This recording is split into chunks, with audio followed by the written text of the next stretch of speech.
Welcome back to another episode of Locked On Chiefs. I am Chris Clark, and as you can see with me, I have Matt Derrick. We're going to get to talking to him here in just a moment. I do want to thank everybody for making Locked On Chiefs your first listen every day. We are free and available on all platforms. Going to talk a little bit about the moves that the Chiefs made over the past couple of hours and what that could mean for this team going forward. And then we might take a little bit of a sneak peek going forward into the Washington game coming this Sunday. From the land of the free and the home of the Chiefs, this is the Locked On Chiefs podcast. Hey, Matt, how you doing? I'm doing well, Chris. How about yourself? Doing pretty good. A little bit going on right now, isn't there? Just a little bit. Yeah, the Chiefs have had a busy Tuesday. Yeah, and I think we'll start with a move that made a lot of sense to me. Derrick Fountain was released by Kansas City, and the corresponding move, it looks like, is bringing up – I'll let you pronounce the guy's name. Prince? I believe it's Prince Tega Wanongo. Thank you. And that's a little bit interesting to me. I do wonder, you mentioned on Twitter that it could be a move corresponding with Joe Thuney. I could see that, but again, the question I would have in that regard is if they're bringing up him for Thuney, I guess that means that they don't trust LDT. I guess LDT or Wiley or any of the other guys that they have that could go in there, Allegretti. But I guess this is just another move that they're going to make. It makes sense because Fountain was the seventh wide receiver. He hasn't played yet this season. Yeah, and there's a lot that that could be going into it. And remember, I mean, one thing that the Chiefs kind of lack behind Mike Remmers is, their preferred choice is kind of a swing tackle. I mean, after Remmers, honestly, it would be Andrew Wiley at this point. With Tega Wanongo coming up, would tell me that, hey, if you don't have Joe Thuney in the lineup, Mike Remmers is probably the guy that comes in. What then happens if you lose one of your tackles? Then that's where, the Chiefs, knowing that they love as little disruption as possible. If you've got Remmers at left guard, I think they'd rather bring Tega Wanongo in to play a tackle position or the right to be able to move some guys around and have some depth there and not have to move Remmers out of the guard position if they didn't have to.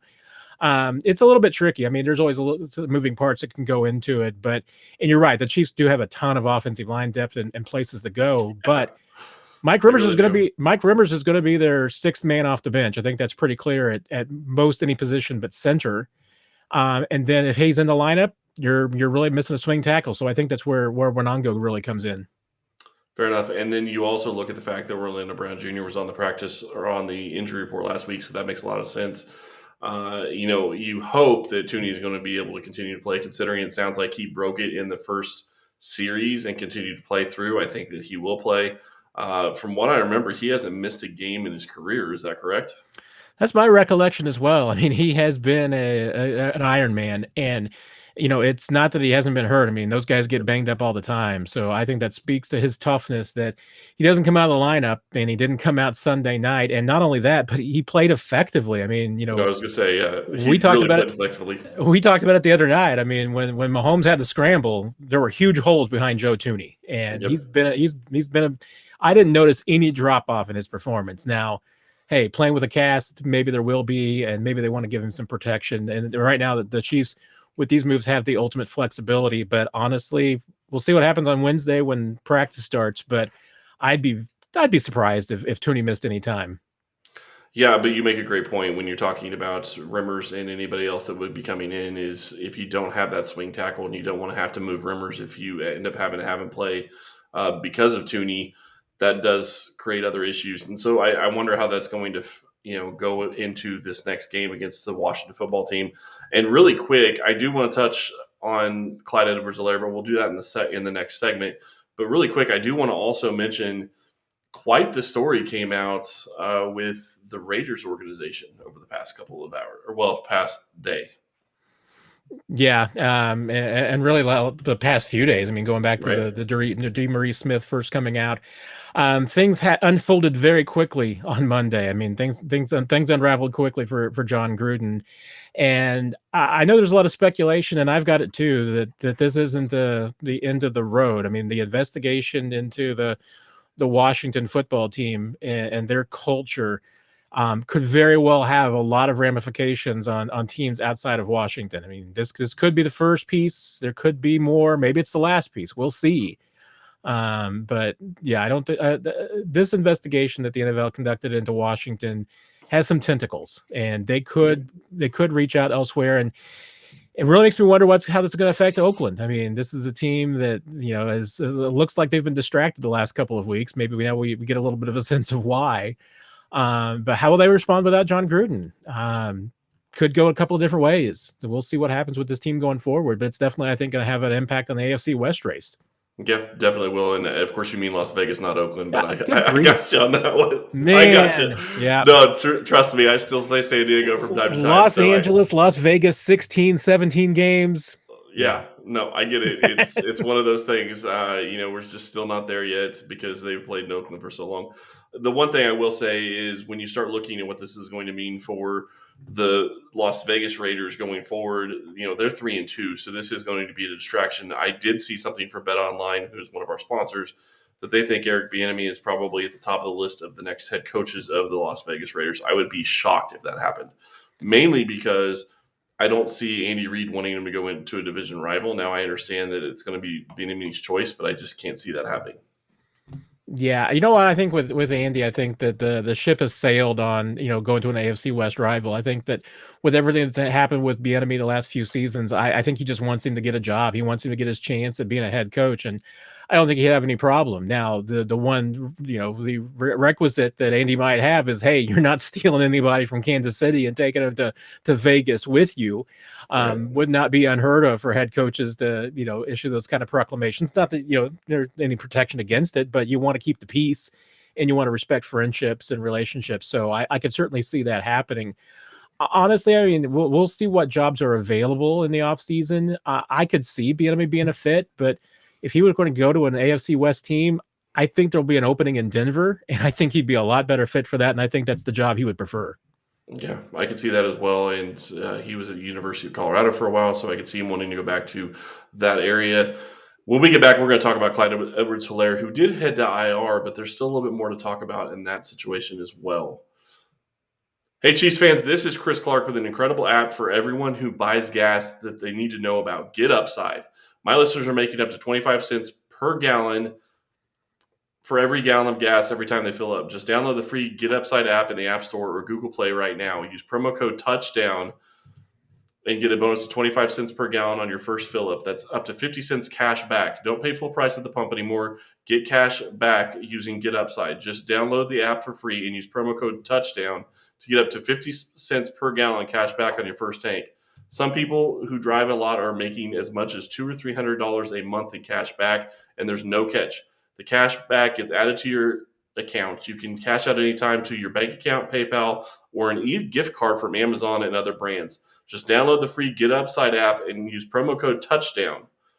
That's promo code TOUCHDOWN. All right, speaking of touchdowns, a guy that won't be scoring touchdowns for the Kansas City Chiefs for at least the next 3 weeks is going to be Clyde Edwards-Helaire. Yeah, that's the ballpark of where I would expect him to be out with the MCL sprain. That's typical, 2 to 4 weeks kind of baseline for a grade 2. We don't necessarily know specifically how severe that injury is, but all the reports would suggest that it's probably in that ballpark. 3 weeks, minimum. And I wouldn't be surprised if the Chiefs, wanted to be pretty cautious with bringing him back. If for no other reason than, hey, they still have playoff aspirations. They're still planning on playing in January and February. And if that's the case, you want Clyde to be healthy and rested. So I think they'll take it pretty easy with him coming back, with bringing Derrick Gore up from the practice squad. They've got plenty of depth. They've even restocked the practice squad behind him with Elijah McGuire. And, I think with Darrell Williams and Jerick McKinnon, they're ready. I mean, they're ready to run there at that position. And I, for one, I'd be really interested to see what McKinnon can do with a few more opportunities. And I think he's going to get them going forward now. Yeah, and I think what's exciting about that, I don't like injuries, obviously, but I think what's exciting about it is they did start getting McKinnon more involved in the offense, especially against the Bills. He played a lot before Clyde even got hurt. So I think that they were starting to ease him into the offense. So obviously he's going to have a better or a bigger role in the offense going forward. So we'll watch and see how that ends up. I do think that it's going to be something that's going to be fun to watch and see if they actually get Gore active on game day. I guess I won't say I'll be shocked if he's active on game day, but I would expect that it's also possible he won't be. Kansas City likes to have a lot of running backs, but with what they do with Hardman and Hill at different times, putting them in the backfield, I think that maybe one game they go without having Gore up because you're going to have number issues elsewhere. Yeah, especially since it looks like there's a pretty good chance that they're going to be going with 6 wide receivers on game day going forward, and we saw on Sunday night, you go 6 wide receivers active, you're can only have 3 tight ends, and to Yep. go with your 3 running backs and Mike Burton too. So yeah, they've got some decisions to make there. I wouldn't be surprised if they did let Gore be active because you do need to have some numbers there and some depth, and that's been the one thing that they have wanted to have is usually 3 guys back there who can get the football. So, and especially because McKinnon's a little bit of a different back. I mean, he's It's not true. an every down back. I mean, he's a guy who's really going to be only in some sub packages. So, yeah, I could certainly see it, and there was plenty to like with Gore that we saw during Mhm. training camp. I mean, I think he impressed during those preseason games. He showed really good hands throughout camp as far as catch the ball. I mean, goes back even to OTAs. I was really impressed by that. A little bit different style, and he's got some decent speed. So maybe the Chiefs can even find a way to work him into some of the packages that they're using right now. Well, the big question I'm going to have, and this is the thing that I don't have a great answer to, is can Gore step in and play the special teams roles that you've seen McKinnon play? Because if he can't, that's going to limit what you can do. Because at that point, you're going to have McKinnon still playing those roles, and who's going to be your special teams guy that's going to step in for the position at some of those other snaps? That's going to be something that they're going to have to juggle and get figured out. I do think McKinnon's done very well on special teams, so I don't want to take a lot of that away from him, but at the same time, if he's going to have a larger role in the offense, you have to wonder if they're going to be looking at reducing his role on special teams.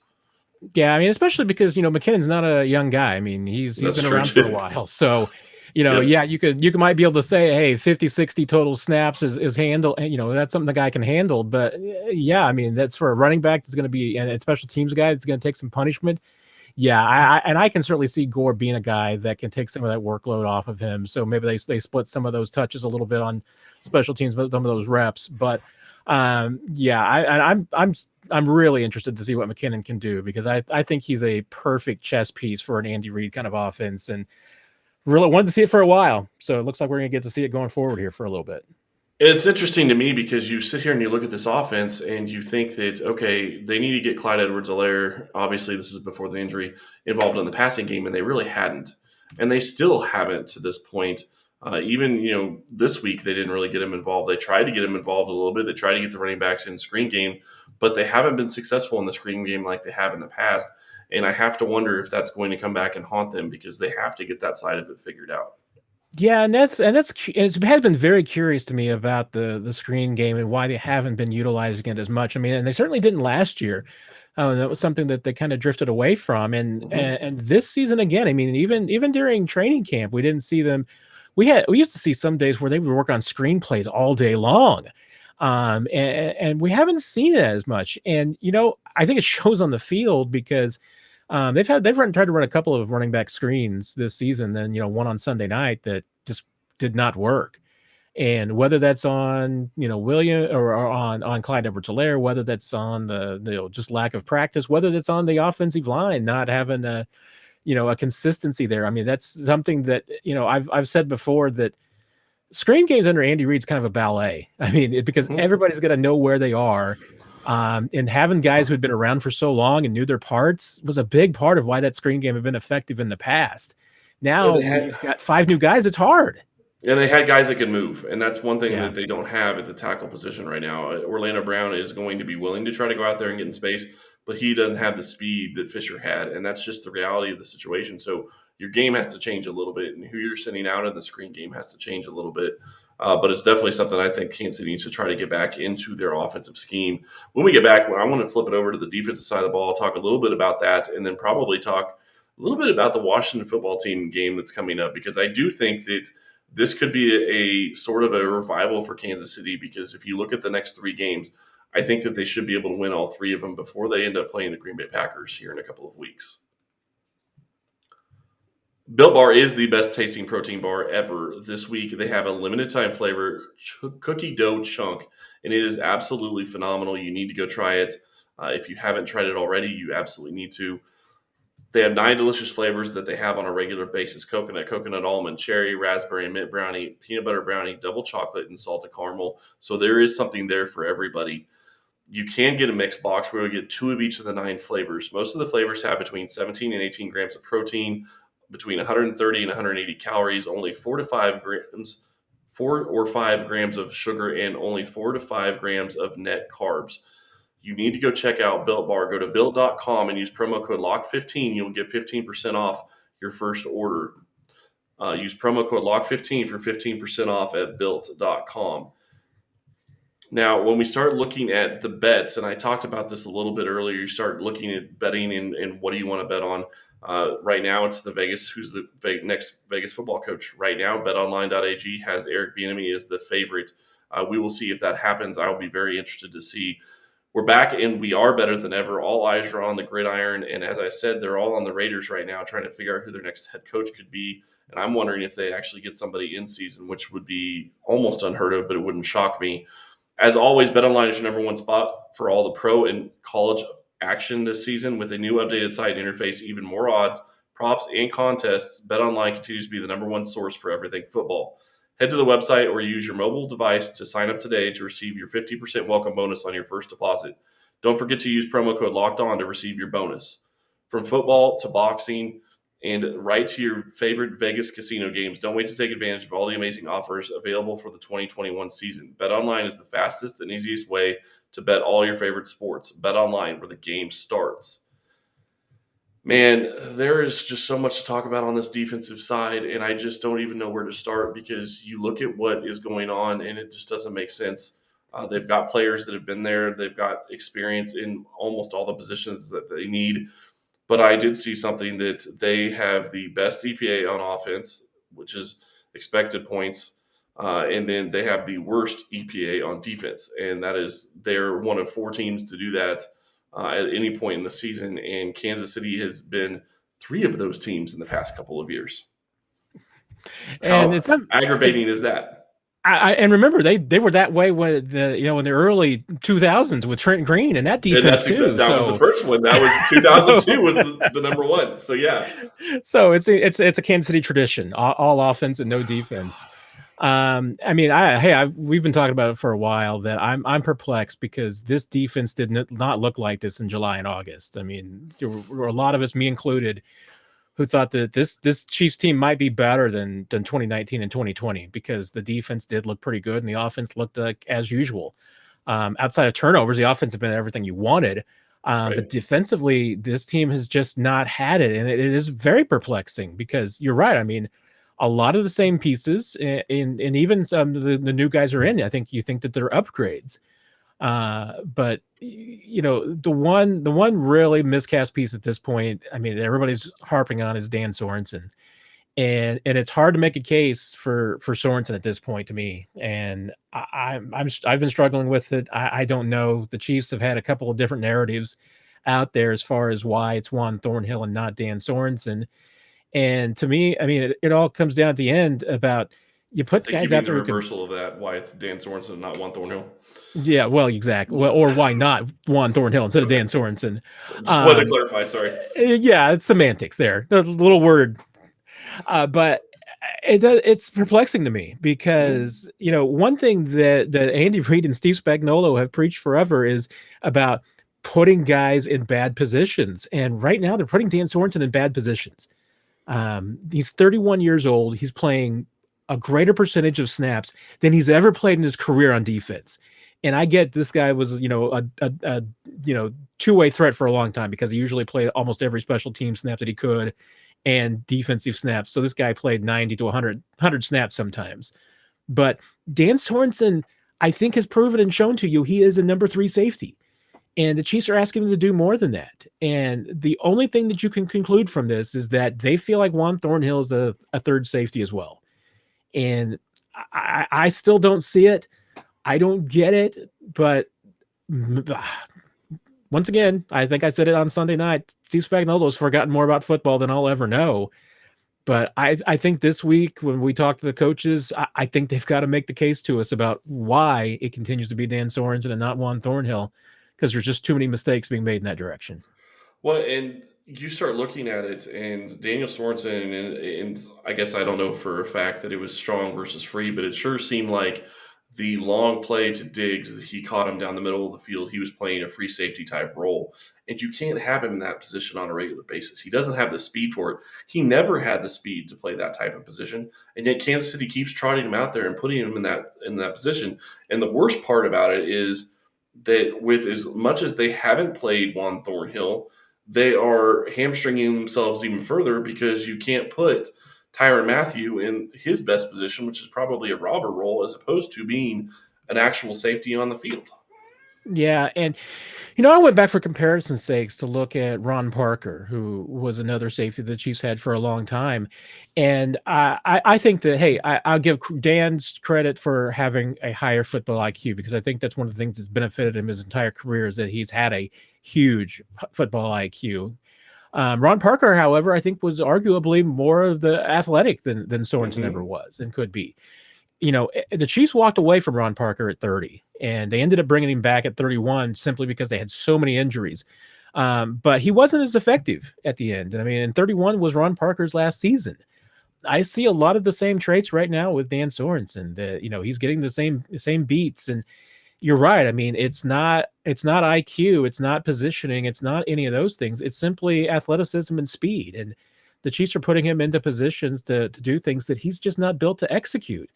Like I said, I mean, this is not a knock against Dan Sorensen. I think he's one of the best, if not the best, third safety in the league, and especially as a dime linebacker. But when you're asking him to play single high, you're asking him to play some free safety. He's not built to do it. And I still don't get why the Chiefs are putting him out there in that spot, unless what they're telling us is that no one else on this roster is capable of playing that role either.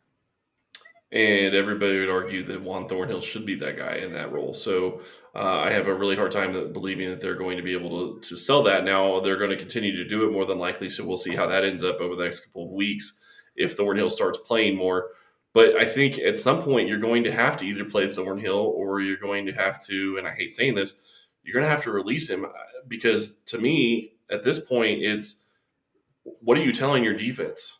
Because right now, it seems like you're telling your defense that you're going to continue trotting out somebody that can't do it anymore when you have somebody that can. And that isn't the message that I would think you'd want to send to your team.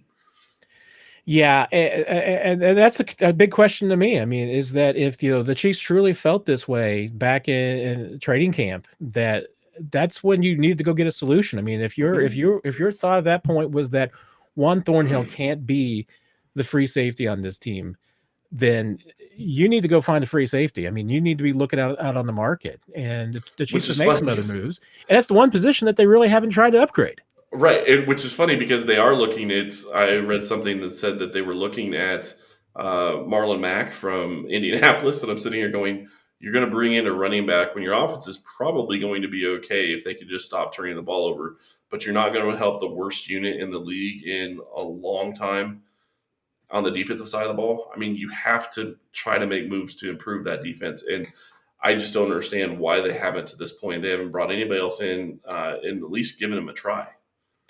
Well, and that's the other, to this side of this coin to me, which is that if the Chiefs are telling us through their actions that they don't believe that Juan Thornhill is capable of playing the number 2 role in that safety tandem, then you're one injury away from utter disaster. Mm-hmm. And, so I just don't get it. I mean, well, they have Armani Watts too. I mean, they could put him in there. They've known where they're at for a while now. Mm-hmm. And, and what perplexes me is that even we go back to 2019, when this defense, I think, played its most effectiveness under Steve Spagnuolo, especially in that second half of the season. And a big part of that was a lot of three safety looks with Thornhill and Sorensen all out there at the same time, but mostly specifically, Sorensen was the guy who was in that third safety role in that dime linebacker spot. And then you had Kendall Fuller too, who was really playing kind of a dual safety role. I mean, so it's been perplexing to me that this season, most of the time when the Chiefs have gone sub packages, yeah, you see a lot of Thornhill, but it's been more likely most often 3 corners. And I'm just not quite sure, because it feels like they've got the personnel to do some of the same things they did in 2019 when they were so effective. and they're not doing it. So Steve Spagnuolo is seeing something that I'm not seeing right now. And like I said, he's forgotten more about football than I'll ever know. But right now, when the defense is playing the way that it is, I know he said he doesn't want to panic, but you're looking at the numbers, it's time to panic. Yeah, no, it definitely is. And the one thing that we've always known about Steve Spagnuolo is he likes to be able to get after the passer, and that's one thing Kansas City has struggled with continually this year. I'm really disappointed so far in the defensive line. Obviously, we know Frank Clark has been injured and he hasn't gotten going yet. Chris Jones missed his last game. But really, when I start looking at this defensive line, I was expecting that Wharton was going to take a step forward, Saunders would take a step forward. Jerron Reed actually really excited me to have him here because I thought – with Jones, Clark, and Reed, you're going to have pass rush, and it just hasn't been there. Kansas City is going to have to figure that out. Obviously, it's not something that it could figure out maybe this season because it doesn't look like they're going to be able to bring somebody in to add to that pass rush right now. But that's definitely going to be a position that has got to be overhauled in 2022 if Spagnuolo is going to stay here because right now they just don't have the pass rush. Yeah, it's killing them. I think we know at this point, hey, Frank Clark's probably not going to be back next year. So, you're definitely going to be looking at edge rushers. Probably need to be looking at some inside guys too. And you got to figure out what you're going to do with Chris Jones as well. But I'm perplexed by this front four for no other reason than, you go back to week 1. Chris Jones had a great game against Cleveland, and that was as an edge. And it's the only game he's played this year where he was 100% healthy. So to me, the verdict is still a little bit out about Chris Jones on the edge and if it's going to be a move that pays off or not. But the biggest part of it was Jarran Reed. He was the guy that the Chiefs were really counting on to make a difference.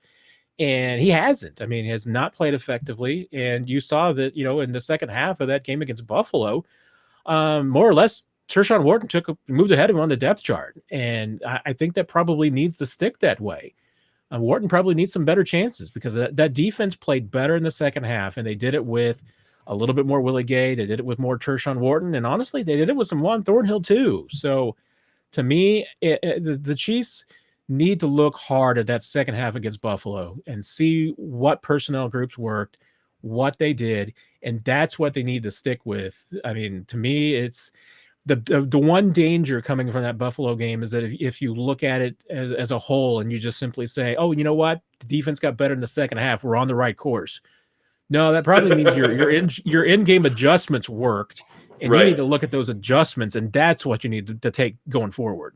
Right, and the only caveat to that and the problem with that is that Buffalo was up 2 scores going into the second half, so they could have also changed their offensive scheme to dial it back a little bit just to try to get more yardage and keep the ball longer and keep Kansas City from scoring quickly. Matt, thank you so much for coming on. I really do appreciate it.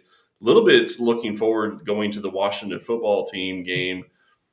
It's going to be very interesting to watch Kansas City go against this team and how this offensive line is going to go up against Chase Young. I'm really looking forward to that. How are you feeling about this game coming up? Yeah, I think the Chiefs are 7.5 point favorites in this game from BetAG. To me, yeah, this is a game that they've got to win by double digits, and they probably need to put 40 on the board and have a good defensive effort because this is not a good Washington football team. They've got a couple of wins, but one's against the Giants, and the Giants are terrible. The Falcons are an enigma this year. This is a team you got to take care of. And, Taylor Heineke he's a game manager. You need to get after him. You need to force him to make some turnovers. Washington doesn't really turn the ball over, except Heineke can turn it over. They can't run the ball effectively. They're pretty middling across the board. So, this is an opportunity for this Chiefs defense. This is the worst offense that they've faced this year. Yep. So if this Chiefs defense doesn't get healthy there, that's a problem. And the one thing the Chiefs offense has going for them is that the Washington defense hasn't been very good this year. Which is a surprise because I thought they were going to be a lot better. Yeah, they're certainly not as good as they were last year.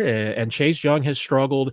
They do have so many guys up front that you got to be worried about. And you got to make sure that this is not the week that those guys get it right and start playing well. So you protect Patrick Mahomes. You give him some time. He can pick apart this defense if you keep him clean. The defense, I think, should bounce back. I haven't settled on a final score yet, but I against my better judgment, I'm going to go with a Chiefs route. That was probably just doom for the Chiefs. But yeah, honestly, if they don't win this game with a convincing offensive effort by double digits, I've got some serious concerns going forward.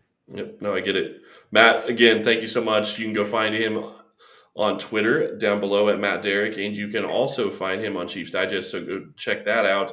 Thank you all for listening today. We'll be back with the crossover tomorrow. Really looking forward to that. And then on Friday, we will have our game preview. Thank you for listening today, and we will talk to you tomorrow.